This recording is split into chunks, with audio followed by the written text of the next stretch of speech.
इश्क से भर गया, जाके दिया अलविदा।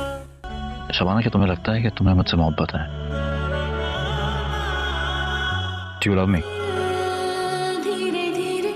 तो फिर एक काम करो, कुछ दिनों की बात है ना, एक सस्ता सा कमरा लो, उसे वहाँ रखो। मैं नहीं रख सकती इस गवार को इस घर में।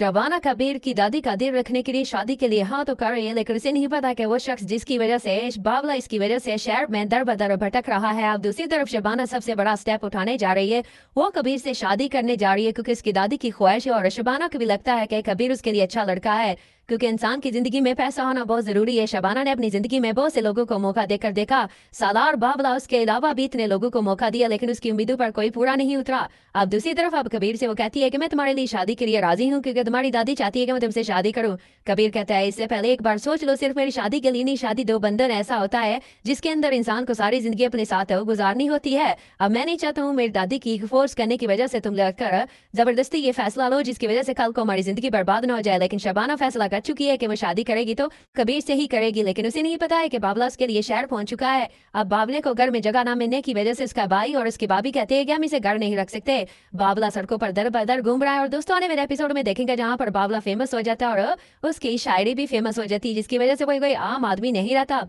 दूसरी तरफ शबाना और कबीर के दरमियान अभी शादी नहीं होगी क्योंकि सिर्फ उसकी दादी को ये कहा गया कि हम बहुत जल्द शादी कर लेंगे और शबाना को ब्याह कर मैं घर ले आऊंगा। लेकिन अब कबीर सिर्फ इन चीजों के ख्वाब देख रहा है कि किस तरह से शबाना किसके साथ शादी होगी और फिर वो उसके साथ अपनी